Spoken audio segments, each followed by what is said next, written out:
Have you ever stopped and really, truly thought about money?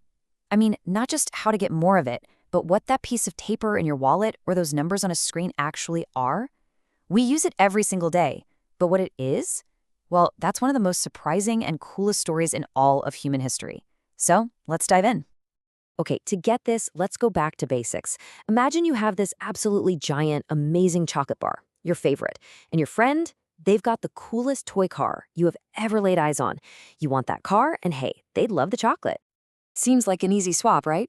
A perfect trade. But what if your friend doesn't like chocolate? Or they're on a diet? Boom. Just like that, the whole deal falls apart. You're stuck with your chocolate bar. They keep their car. This very simple problem, this I don't want what you have problem, is the entire reason money was ever invented. See, way back in the day, before there were any coins or dollar bills, people had to barter, just trade their stuff directly for other stuff. And while that sounds pretty simple in theory, in reality, it was a total chaotic mess. Let's paint a picture. Here's Maya.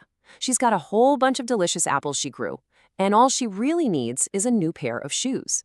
She knows Sophia, the shoemaker, makes the best shoes in town. It should be simple, right? Just trade some apples for shoes.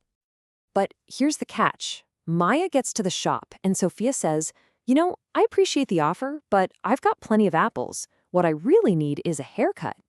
Now Maya's stuck. She can't cut hair. This is the fundamental problem of barter. For any trade to happen, you need what's called a coincidence of wants, which is just a fancy way of saying both people have to want exactly what the other one has. And think about it. How often does that really happen? Almost never. So now Maya has to run all over town trying to find a hairdresser who wants apples so she can trade apples for a haircut voucher to then give to Sophia to finally get her shoes. It's absolute chaos. It's totally inefficient. And people realized pretty quick there has to be a better way.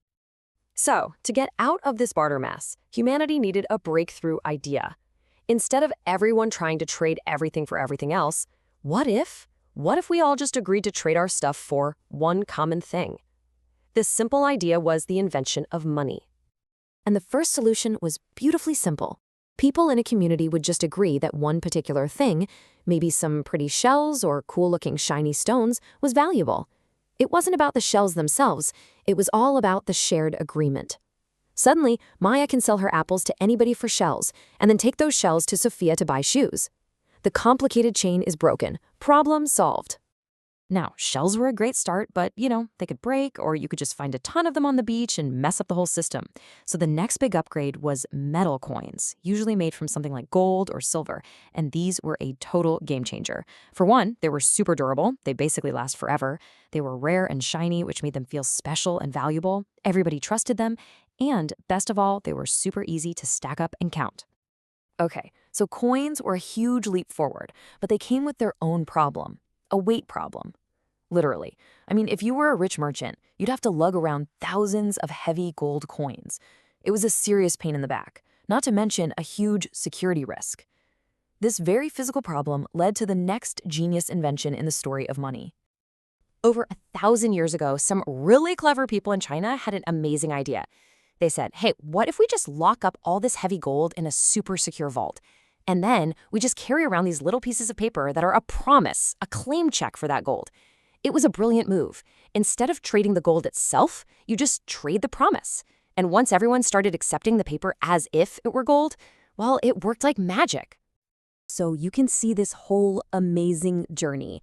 We went from the complete chaos of bartering to using simple physical things like shells, then upgrading to durable metal coins, then to the genius, lightweight idea of paper promises.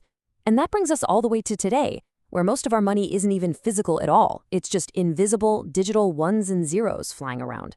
What a wild ride. Okay, so we know where money came from, but let's get down to what it actually does for us. It's not just about buying pizza. Money really has three core functions. 3 fundamental jobs, and honestly, it helps to think of them as money's 3 superpowers. First up is the power to store value. This is its time machine power. You can work hard today, get paid, and then save that value, that effort, to spend a week, a month, or even 10 years from now. Second, it has the power to measure value. kind of like a ruler. It gives us a universal yardstick to say, okay, this car is worth 20,000 times more than this candy bar. And finally, its third power is to make exchange easy. This is its teleport power. It lets you trade your work for anything, anywhere in the world in just a few seconds, without having to mess around with trading chickens or haircuts. So we've got the history, we've got the superpowers, but there is one final, secret ingredient that holds this entire incredible system together. It's the real magic, the thing that makes a worthless piece of paper so powerful. I mean, really, stop and think about it for a second. A dollar bill? It's just a piece of paper with some fancy ink on it. A quarter? It's just a cheap piece of metal. If you were to melt it down, it's worth almost nothing. So what gives it all its power? Why do we all agree to work so hard for these things? How can this simple piece of paper get you a hot meal, or a place to live, or a plane ticket to the other side of the planet? What is going on here? The answer is just one word: trust. That's it. That's the secret. Money is nothing more than a giant shared story, a belief system.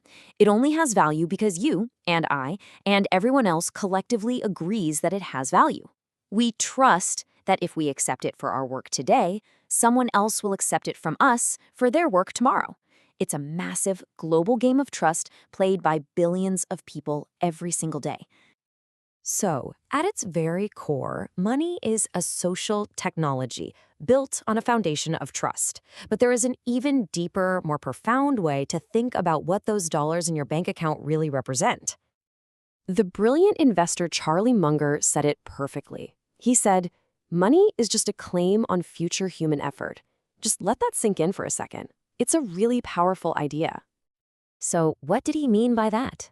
Well, think of every single dollar you have as a little golden ticket. It's a voucher that you can use to claim someone else's time, skill, and effort in the future. When you buy a cup of coffee, you're not just trading paper for a drink. You're trading a small piece of your past work for the work of the farmer who grew the beans, the roaster, and the barista right in front of you. It's a beautiful system for exchanging human energy across time and space. So let's just quickly wrap this all up. What did we learn? 1. Money was invented to solve the incredibly messy problem of bartering. 2. It evolved over thousands of years, from shells and rocks all the way to the invisible beeps on our phones.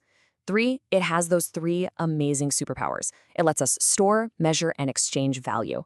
And 4, the big one. Its real power doesn't come from gold or paper. It comes from our shared trust in each other. Every dollar is basically a little thank you note for someone's future hard work. And that's really the true story of money. It's so much more than economics. It's a story about human cooperation, ingenuity, and trust. So I'll leave you with this little thought experiment. Now that you're a money genius, if you had to start from scratch and create a brand new kind of money for you and your friends, what would it be? And more importantly, how would you convince everyone to believe in it?